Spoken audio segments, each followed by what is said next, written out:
Hello, hello. What's up? What's up, party people? What's up, family? How's everybody doing?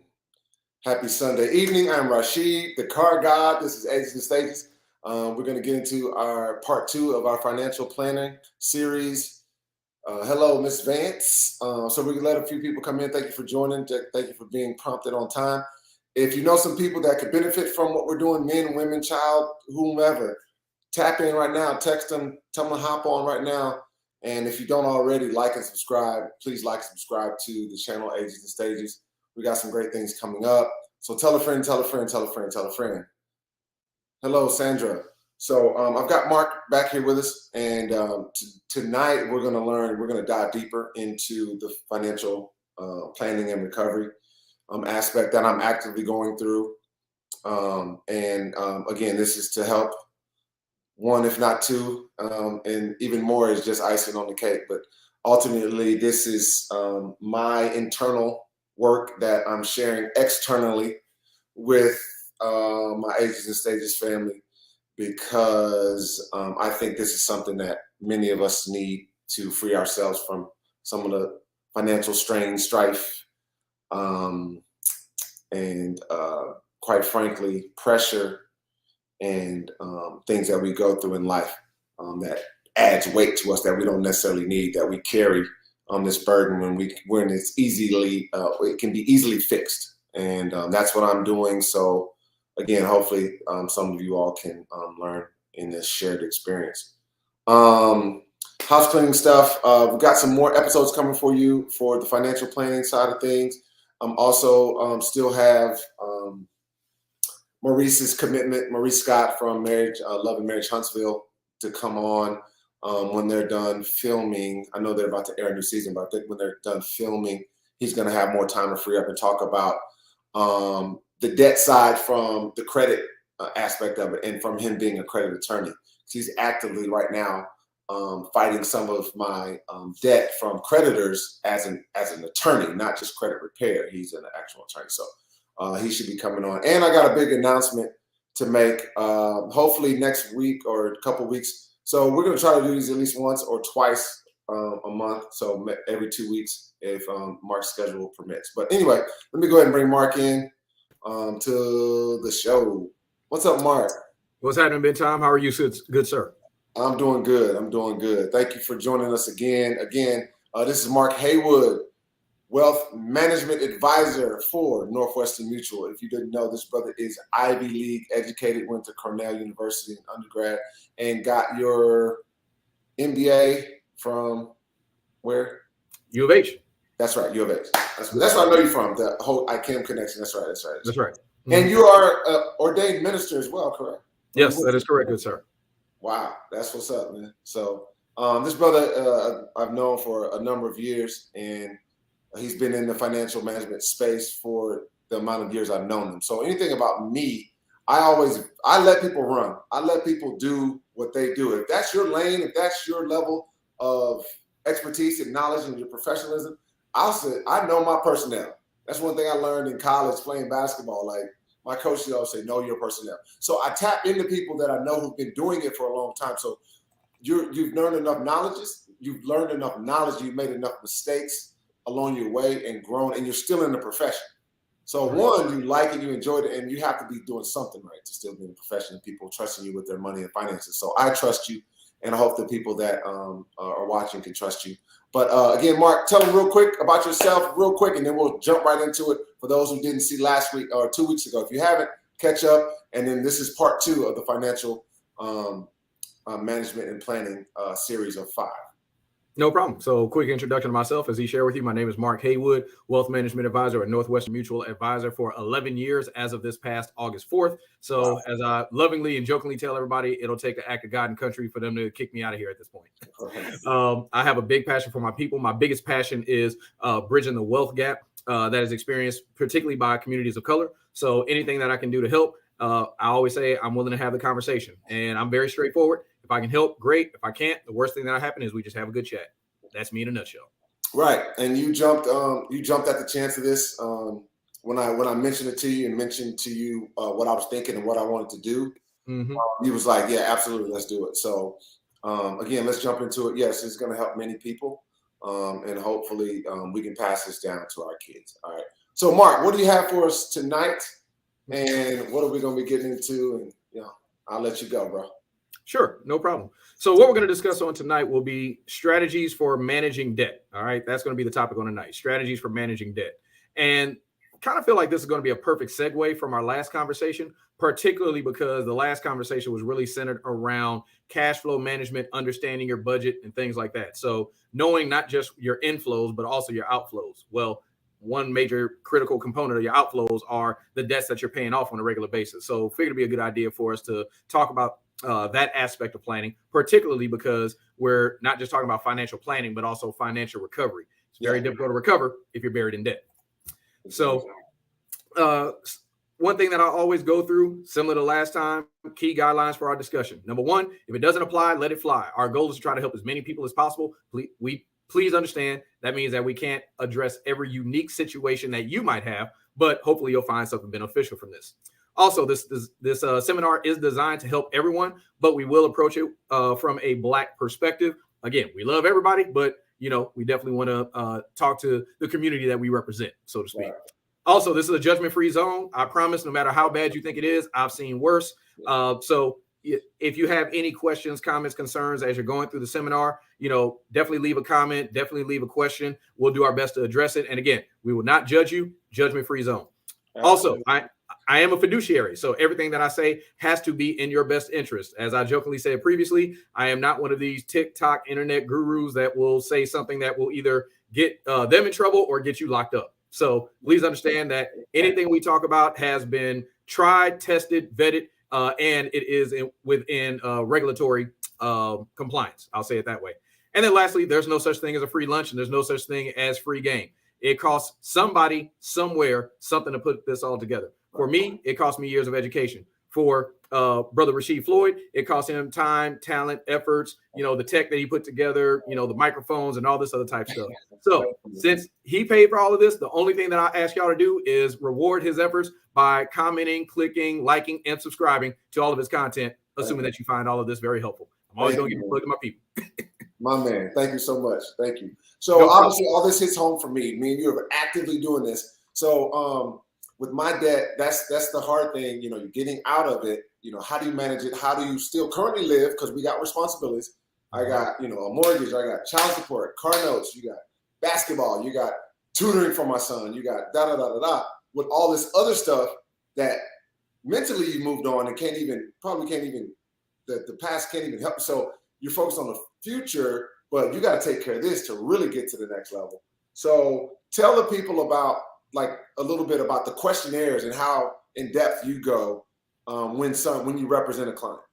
Sure. So we go line item by line item. So as you can see, even by the slide that's on the screen, the first thing we do is that we list all the debt and we try to get as detailed as possible. We want to know what the total balance is. Now, if you don't know the exact balance and you can ballpark, that's good enough. I tell everybody, you don't have to get to the decimal point if you owe, $10,497.15 worth of debt. $10,500 is close enough, or $11,000 is close enough. Right. So try to ballpark what you owe, but try to get as close to whatever that debt is as possible. Not only do we want to know balances, we also want to know what are the monthly payments on that. More specifically, we want to know what are the minimum payments versus what you're actually paying. We also want to know what are the interest rates on all of these debts, because of course, your payment and the duration of your payment could be dramatically impacted by the interest rate that's being charged on the balance outstanding. So we want to list it all out. We want to ballpark how much you owe, the length of time you have to pay on it, what those monthly payments are, what the interest rate is. And then we also want to categorize it as to whether or not you think it's good or bad debt. And then we'll give you our expertise on whether we think it's good or bad debt. So that's the level of intricacy that we approach the debt conversation with. Got it. Love it. Okay. Yep.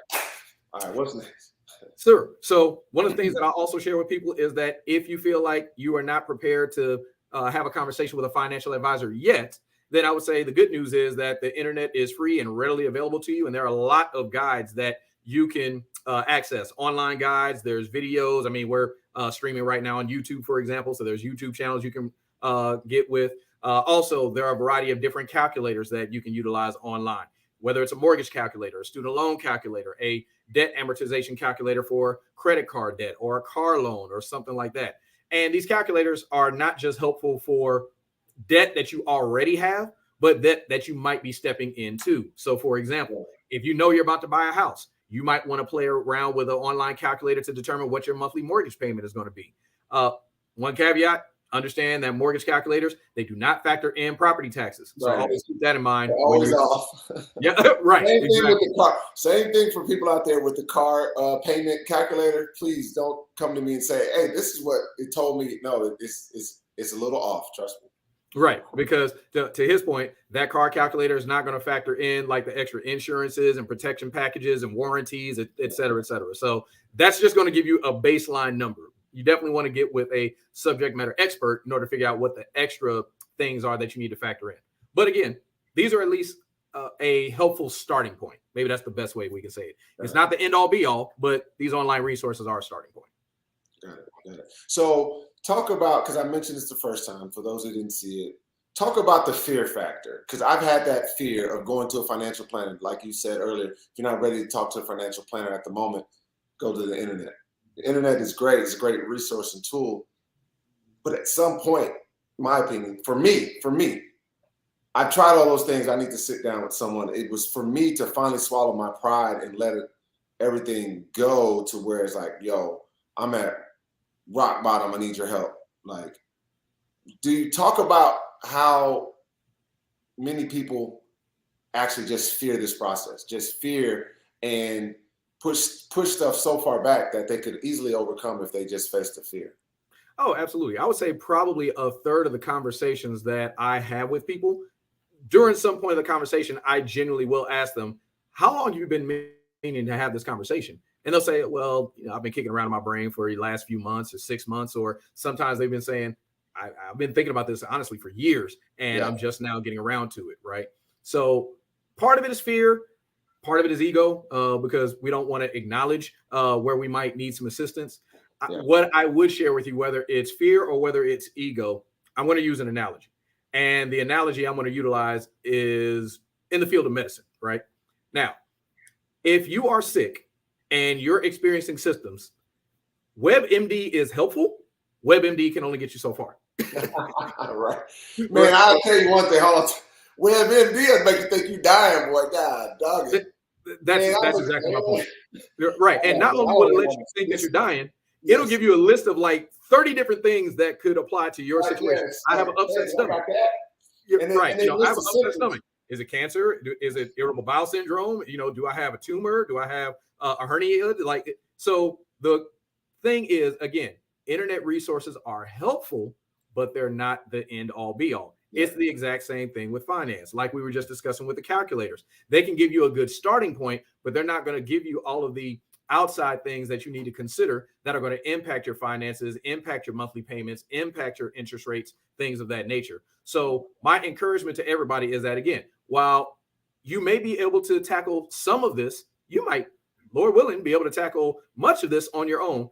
I would simply say that at the very least, it's good to get with an advisor in order to get a second set of eyes on it, because they can bring a level of experience and a level of insight that you just don't know. And often what hampers our growth and our development personally, professionally, and financially is that we operate simply within our own knowledge base and don't seek outside knowledge bases or seek knowledge of those that have been there, done that, and can help shepherd you through it. So my encouragement to everybody is don't let either fear or ego stop you from having a conversation, because at the end of the day, it's just a conversation. Right. Absolutely. Okay. What do we have next? Sure. So I mentioned earlier, we have to figure out how to manage debt first by categorizing the debt. All right. You got to categorize it. Is it good debt? Is it bad debt? Newsflash. Not all debt is bad debt. There are some aspects of debt that could be more strategic than others. There could be some aspects of debt that are more beneficial than others. There could be some aspects of debt that give you a level of flexibility more than others. So again, there are some people that are absolutely positively 100% debt averse. And they're like, I got to get out of this debt. I got to get out of this debt. And don't get me wrong, it is good to be debt free. However, and this is to the point that you even mentioned earlier, Rashid, which is we can't be so aggressive in knocking off debt that we're broke, can't feed ourselves, and we're unable to like live a comfortable or at least decent lifestyle, right? We've got to build some realism into the conversation. So once you categorize what's good debt versus bad debt, then you'll know which debt to attack first, and then you can proceed and go through the rest of your accumulated debts, so to speak. And so that's the premise behind point number 2 that you see on here. Again, how do we balance paying off debt with funding your goals and still being able to live a reasonable lifestyle? Got it. Yep. And by the way, this is also touching on something you said, Rasheed, which is, a lot of people are afraid of having these conversations. Part of the reason why people are afraid of having these conversations is because they feel like they're so bad that they're the only ones that are dealing with this problem. Absolutely. All the time, man. For sure. Right. I feel like that so many times. You feel like you're the only one. You're the only one. You're on an island. Right. Well, truth be told, you are not on that island by yourself. 40% of the United States population carries some form of credit card debt, some form. So nearly half of the population, line up 10 people, 4 of the people next to you are dealing with 3 of the people next to you are dealing with the exact same thing. Okay. Mm-hmm. So again, no matter how bad you think it is, 1, you are not alone. And 2, it's probably not as bad as you think. Yeah. So once we start categorizing, we have to start considering what is bad debt. So bad debt are going to be those items that have high interest rates, where if you're only making minimum payments, you are going to accumulate a whole lot in interest, which means it's going to take far longer to get out of debt and far harder to get out of debt. So one of the first things that we recommend tackling would be credit card debt, because under normal circumstances, credit card debt is typically the highest interest-bearing debt that you are going to have access to. Correct. So you mean by that, like it's always, like, from my experience and most people, it's always higher than a car note. It's always higher than your mortgage. It's always higher than any other thing, a refrigerator, whatever, from Lowe's. It's always, well, that may be a credit card, but it's always typically higher, almost without fail, than most of the things that we finance. At a rate of 19, 20, 25, 31, 33%. I mean, when you start getting to that level, it's ridiculous. But on average, usually a typical credit card is going to run you somewhere between 19 to about 25% in annual interest. And it could be higher if you start looking at the fine print and they start saying, well, by the way, that's just your regular rate. If you happen to default on a payment, well, then your rate goes up. If you happen to do a cash advance rather than a charge, that rate goes up, et cetera, et cetera. So again, it tends to be the highest interest that you will pay on virtually any sort of revolving debt, amortized debt, anything like that. Got it. Now, other types of debt, not necessarily bad debts, but debts that you just want to be careful about, right? Car loans, we just talked about that. Student loans, we'll get into that in a little bit. Mortgage loans, houses. Now, we understand that mortgages, most people just don't have the cash to just go out and buy a $250,000, $300,000, $500,000 house outright. Yeah. So again, this is where we start having a conversation of the difference between bad debt and strategic debt. Mortgage loans can often be a strategic debt. You just have to be careful that you understand the parameters of that debt. So for example, when we start talking about things to look for in these areas, car loans, to the extent possible, the biggest thing that you want to look at is how you can get the lowest interest rate possible, right? Another thing that I would recommend is that not only do you want a reasonably low interest rate, you probably don't want to finance a car for longer than 6 years or 72 months.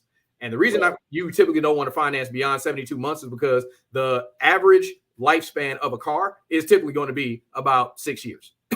So, or at least, particularly if you're, now this we're getting into business stuff, but if you have a car that you want to write off, you typically have to amortize it over a 5 to 7 year period anyway. So again, if you get a loan that's longer than 6 years, more than likely you are paying beyond the lifetime of the car or the value of the car, lifetime value of the car. I'll say it absolutely. So when I advise people on financing vehicles, I always, we all know a 72 months term is going to make your payment as minimal as possible. Some people try to stretch it, like you said, 75, 84, farther, so forth and so on.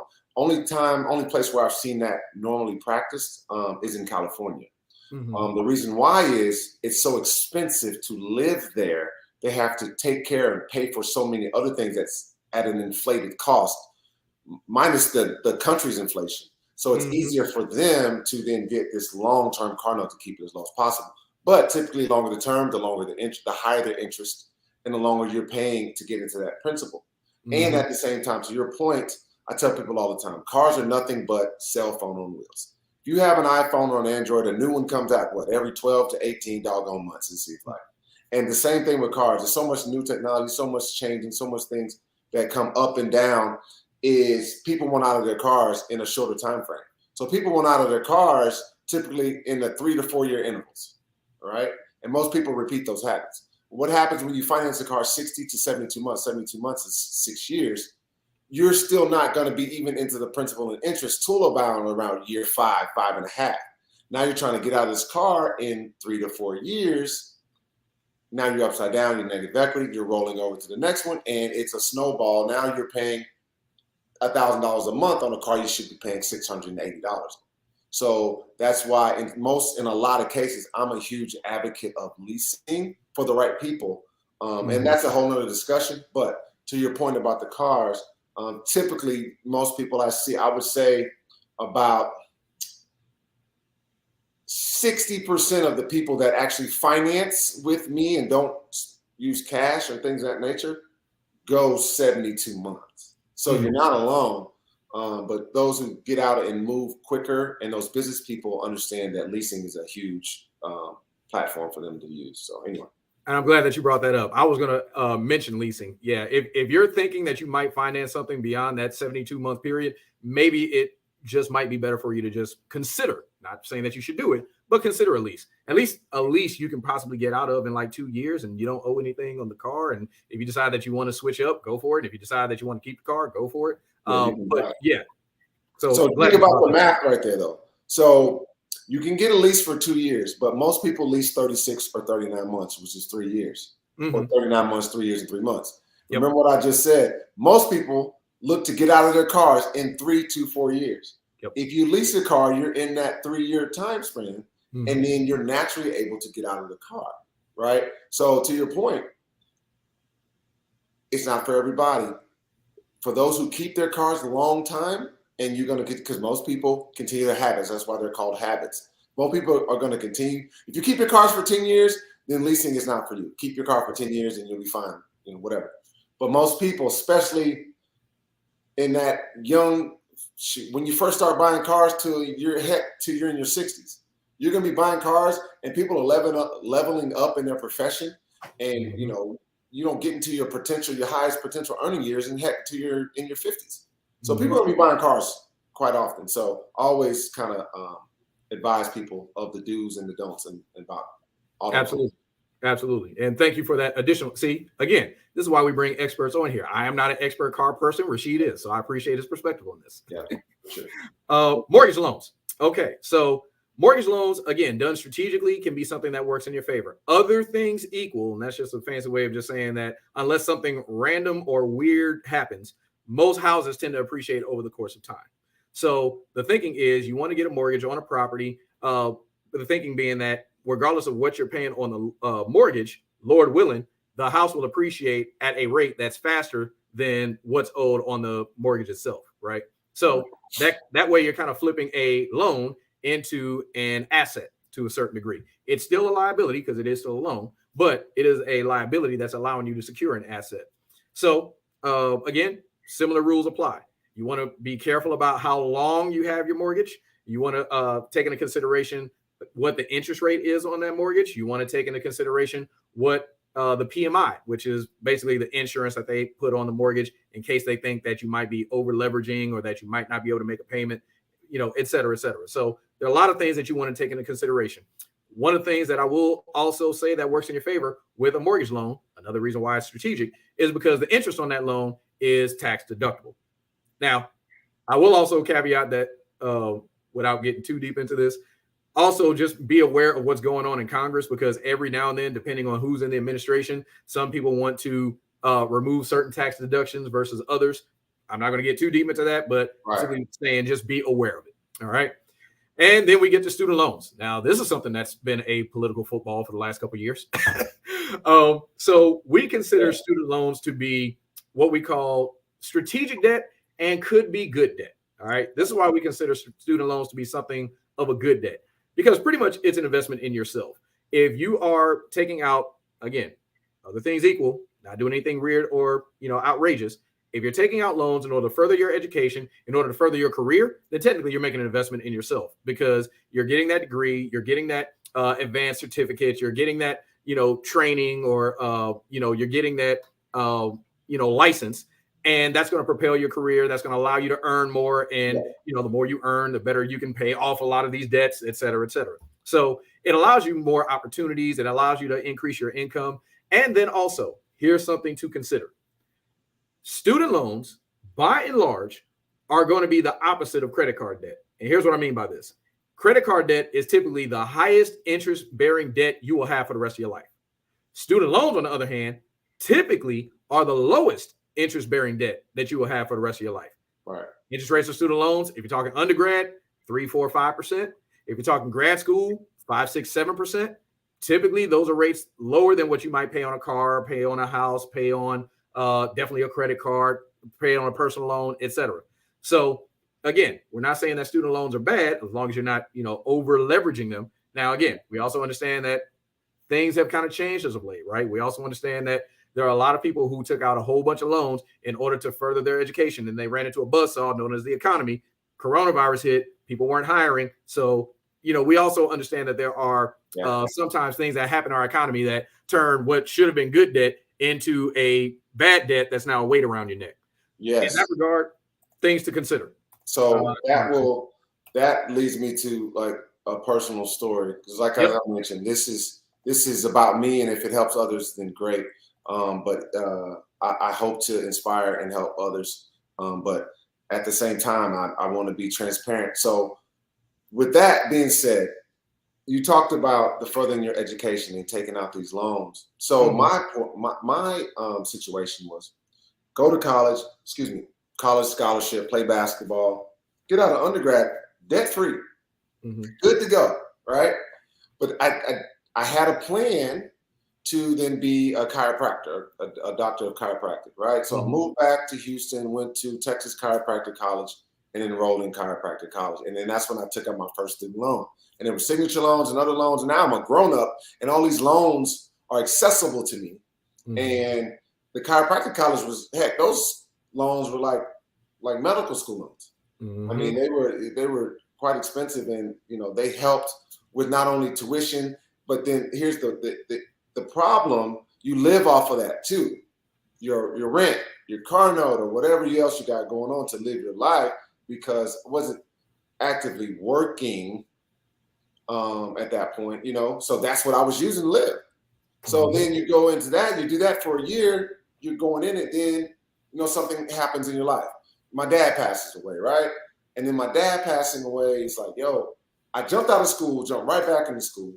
And then, doing this, he was proud of me, but, he died at a young age at 57, and he wanted to be this entrepreneur, own all this stuff for the family, pass it on. So then it kind of like, you know what?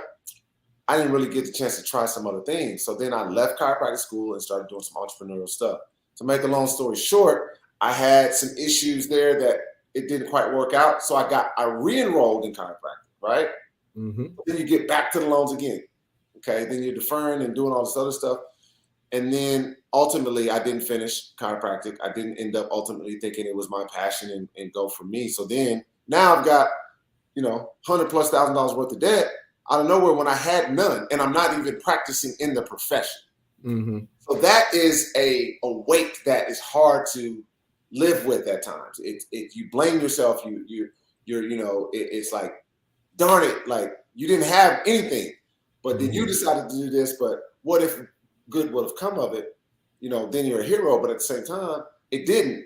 And I've done other great things, but at the same time, this is still holding me back. So it's holding you back, and you're thinking about that, and then it's affecting your psyche and your confidence about where you're going because of some of the mistakes.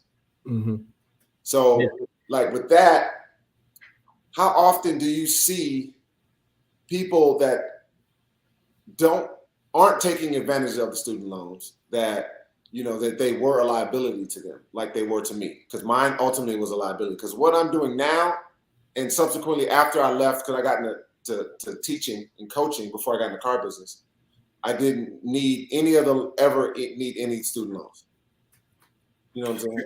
Yeah, absolutely. So again, It depends on people's unique situation, but I have seen that happen frequently, particularly if you're talking about people that are either one, pursuing something medically oriented, as you just detailed. Uh, you said doctor chiropractic school, not cheap. Med school, not cheap, et cetera, et cetera. We could also talk about people that are going for advanced degrees or advanced certifications that are going to propel them in whatever field of endeavor. Grad school, just period, is not cheap. Law school, not cheap, right? I mean, we can keep going on down the list. So oftentimes I would say that, the people that I know that may have gotten out of undergrad without a lot in the way of debt, sometimes that debt does kick in once they decide to pursue an advanced degree. Now, what I would share with you in that regard, some thoughts on how to mitigate that. If you happen to be with a company that has a tuition program, see what that tuition program entails. Now, that might mean that, hey, they may help pay for your degree so you don't have to get student loans, but now you might need to work for them for another 2, 3, 4 years in order to not have to pay them back, which then turns effectively the tuition program into a loan just to the company, right? So that's something to be considered. If you happen to get graduate school debt or even undergrad debt in the field of education, you might want to look into some of these student loan forgiveness programs if you work for a public entity or a charity or something like that. There are a lot of programs out there that help assist in that regard. So that's something to consider. So it's not that it's an utter impossibility to be able to overcome this. Again, the word that we'll use a lot of times is that you just have to be strategic. Know the landscape before you take on those loans, and then know what your options are to get rid of those loans, I guess you could say, as fast as possible once you've utilized them for whatever your purpose is. Yeah, for sure. Yeah. Yep. So this is something I'm sure you're very familiar with, Rashid, being in the car business. Debt to income ratio, right? Every creditor, credit card company, bank that's going to provide you a loan, they want to understand what your debt to income ratio is. In other words, what are your monthly payments on all of your debt versus what you're actually bringing home in cash flow per month. With most of these institutions, they want you to have debt payments that are less than 35% of your monthly income. That's typically what their rule of thumb is. So if you're bringing home $6,000 a month, they want your debt payments to be less than $2,000. If you're bringing home $10,000, they want you to be bringing home paying less than $3,500 a month towards your debt. So just kind of bear that in mind before you try to sign up for that next car loan, that next house, et cetera, et cetera. Got it. Let's see, we can skip past that. I think we pretty much have an understanding of the importance of keeping your credit credit intact, because the better track record that you have on your credit score, the lower your interest rates are going to be. And the lower your interest rates are going to be, the less you're going to pay in towards your debt, particularly in interest on top of your debt. Now, quick side note, these numbers are from 2020. We do know that these rates have gone up by 3 or 4 percentage points since the Fed basically skyrocketed interest rates in the aftermath of the pandemic. But again, the purpose is still illustrative, which is that the better your interest rate is usually indicative of a better overall credit score. Got it. Let's see. Of course, if you are not sure what's on your credit report, then the good news is Congress passed laws that allow you to be able to get your free credit report at least once a year from all of these three organizations: Equifax, Experian, and TransUnion. Make use of it. By the way, even if you have good credit, run your credit report anyway and see what's going on. You would be amazed at sometimes how people have this old credit card debt they just opened up. It was a free promotional thing. They, kind of forgot all about it. Oh, but it's showing up, and it's showing it had a outstanding $200, $300 balance or something like that. And you're like, what is this? Right. There could be old debt that should have been completely taken off your credit report because you're like, wait a minute, I thought I paid that. Matter of fact, I'm pretty sure I have records showing that I paid that. Yeah. Well, that's where did they get that from? Is that from freecreditscore.com? Yes. You can go to freecreditreport.com actually. Yeah, free credit report. That's the government. You get it free once. Is it once a year or once a year? Yeah, you get a free one. And that I've recently pulled mine to actively do what you're doing, what you're talking about. So absolutely. And again, even if you have good credit, you want to run that because there might be some tweaks that you can make that will improve your credit score. It could be that you have good credit, but as far as they're concerned, you just have too high of balances on your overall debt. Okay, maybe if I pay off this card, it'll jump my score 10, 15 points or something like that. So again, run it every year. Oh, another thing, in the era of everything is on the internet and there are a lot of counterfeit, fraud, identity theft, et cetera, another reason why you want to run your credit report is you want to make sure that nobody out there has gotten your information, opened up some sort of line of credit, credit card, or something in your name. It's attached to your credit report. You're wondering why your score is tanking or why you couldn't get the best rate on that mortgage. And it turns out because you got this debt on your credit report that you had no idea was there. So again, it's always good just to look at it, run it. It's free. Might as well do it. Yeah. Let's see. This is talking about how you need to create a budget. Not going to spend a whole lot of time on this.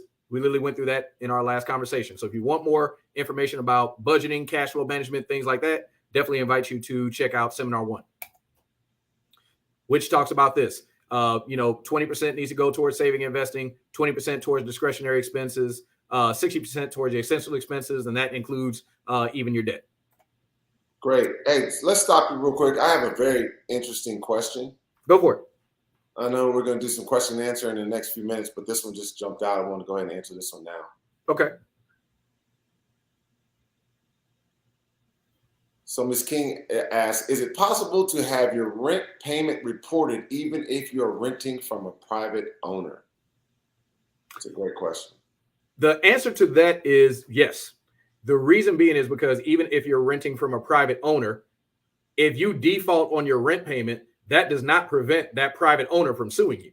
And if that private owner sues you, they could possibly report you also in the process of that suit. So yes, it is not, just because it's a private owner does not mean that you're in the free and clear. Just want to put that out there. So the thing about that, it's always for those type of things and people who do buy here, pay here type stuff, they never get to reap the benefits of paying on time. The private owner, so this private owner would only report something negative to the credit bureaus. It cannot report any positive payments. Is that true? That by and large, here's what I would say. It's not impossible for them to report the good stuff. It's just that they have no incentive to. Think about it this way. If I am a private owner, my whole operation is centered around how can I have the least expenses possible and the greatest amount of time possible. It costs money and it costs time for them to report all of your positive activities. Right. Because Lord willing, your positive activities clear. So why they're not going to? Only time they're chasing after you when you owe them some money. So they're going to go above and beyond. Exactly. Exactly. In that regard, I would simply say be careful. Just because they're private doesn't mean that, number one, that they can't report you. Number two, it doesn't mean that they can't sue you. And also, number three, that does not prevent them from evicting you. And if they evict you, that is going to show up on your credit report. And next time you try to go anywhere to rent something, that is going to pop up. Yeah, for sure. So great question. Yeah. All right, go ahead. I'm sorry. No problem. No problem. Oh, this is what we already talked about. So now we're starting talking about how to free up money. So now that we understand the different types of debt, how they impact us, things like that, where do we go from here? Well, the first thing that we recommend is, and this is a perfect segue from our previous conversation. In seminar series number 1, we talked about managing your cash flow, understanding where all of your cash flow is going, what are you paying, et cetera, and then finding ways to reduce some of those expenses. Well, as you reduce expenses, that frees up cash. As that frees up cash, now you have extra dollars that you can put towards your debt to pay it down faster. And the first thing we're going to recommend is whatever your highest interest bearing debt is, and if you recall, we said it's probably going to be a credit card, that's the first debt that you should probably attack first. Right. Other things equal. The reason you want to attack that first is because that's going to be the card or the outstanding debt that is going to cost you the most the longer you pay on it. So get rid of it as soon as you can. And then once you get rid of that, you can do what's called a snowball effect. Take the amount that you were paying extra, as well as the payment on that card, move it to the next high interest bearing debt. Once that's paid off, move it to the next one, move it to the next one, move it to the next one. Got it. Okay. Yep. Let's see. When it comes to student loans, there are options, right? Especially if you have federal loans. If you have federal loans, there are different types of repayment plans. There are deferments or forbearance if you're in a financial pinch. So what I would typically recommend is get involved in the repayment plan that best suits your budget and best suits your needs. And again, now this is not for everybody, but here's something to consider. We already talked about other things equal. Student loans tend to be your lowest interest bearing debt, right? So maybe it makes sense to say, okay, how about this? If I have this credit card debt over here that I have to pay $600 a month. And if I take my normal student loan payments, that's $600 a month. But this credit card is 18%. This student loan debt is 6%. Well, maybe it makes sense to see if the federal government will let me take a type of repayment plan that brings the $600 down to $200, $250, $300. And then that extra I used to pay on this 22% or 18% bearing interest debt on this credit card. Right. Then once this is gone, okay, maybe then I want to go back to paying that down towards my student loan debt. That's what's going to free up cash and make sure that you don't pay the most in interest over the course of time. Yeah. Again, not a strategy for everybody, but it is a strategy to consider. Got it. Wow. Okay. Also, not just with student loans, but also with other types of debt, you may have the opportunity to refinance, to consolidate, things of that nature.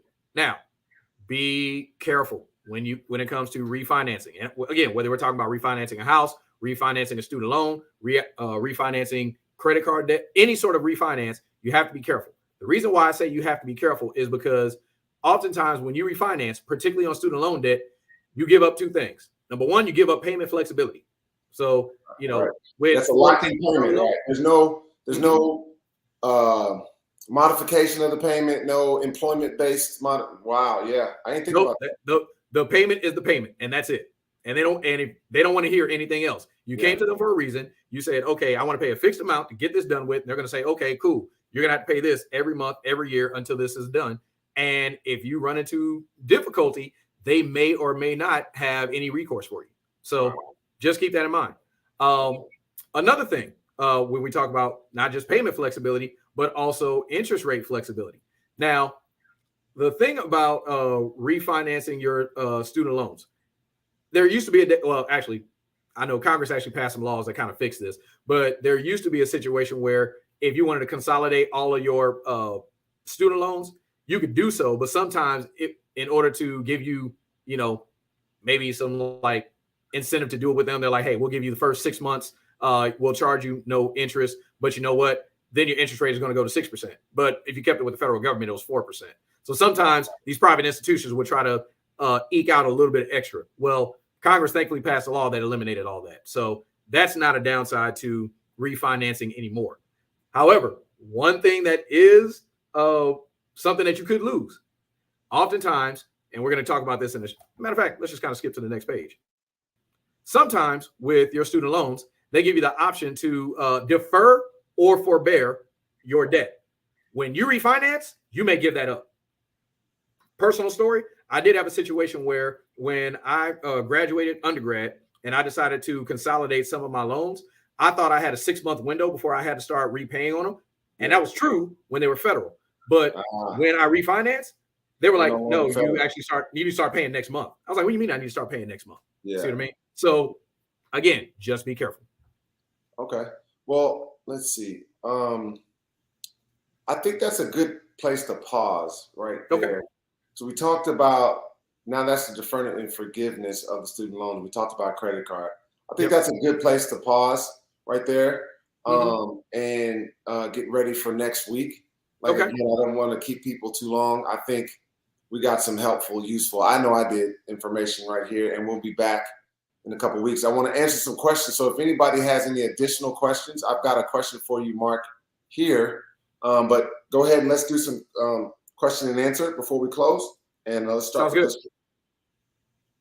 What is the best way to invest an extra $1,000? Ooh, that is hard to answer without knowing your unique situation. And the other thing is, I'm not sure if she literally means like invest, like put your money in the stock market and grow it, or if she means what's the best way to take $1,000 and allocate it across your budget. I would say let's gut feeling, the investment side of it. Like, okay. So my gut feeling, I would say $1,000 into something. Yeah. Usually I would say the best thing that I would recommend is if you literally have a free extra $1,000, split it into a third, and a third. And that first third, I would say needs to go towards putting some money away in just pure cash, not an investment, just pure cash, because we live in a fallen world. Bad things happen to good people. You need to make sure you have enough emergency fund. So anything goes wrong, you can go to an ATM and get some cash and go to a teller and cash a check. So that's the first thing. I would say put a third away in just pure cash. Second thing I would say, if you have any debt that we were just talking about, take a third of that and use that to start chopping down your debt so that you can free up extra cash. So now, a year out, that $1,000 is now $1,300. That $1,300 the following year is now $1,600, et cetera, et cetera. So that would be the second thing. So a third in cash, third towards debt. A third you want to put towards some sort of wealth accumulating vehicle. And again, that depends on your unique situation. That could be a Roth IRA, that could be a traditional IRA, that could be a stock, that could be a mutual fund. It really just depends. Again, I would need to know a little bit more about your unique situation to give some outright advice. But I would simply say a third needs to go towards cash, a third needs to go towards paying down debt, and a third needs to go towards some sort of growth or wealth accumulating vehicle. Love that. Love that. Okay. Any other questions from the guests or the audience? And then Mark, anything you want to close with? I would say I'll keep talking while questions might come in, but the biggest thing, if you take anything else away from today's conversation, is that number one, you are not alone. And number two, there are resources out there to provide you help. So please do not let fear get in the way. Do not let ego get in the way. Just reach out for help. And the good news is, as you can see, even just from this podcast that we're doing right now, our desire is to help you. So reach out to Rashid, reach out to me. Again, nothing wrong with just having a conversation. Yeah, for sure. And how can people reach out to you if they want to use you? And, how can they get in touch? Oh, sure. So matter of fact, I will put that back on the screen so that y'all can see it. But you can either reach me via email at mark.haywood@nm, as in NancyMary.com. So matter of fact, I'll just put this on the screen right here. Oh, that is the wrong one. Sorry about that. I'll bring this back up. There we go.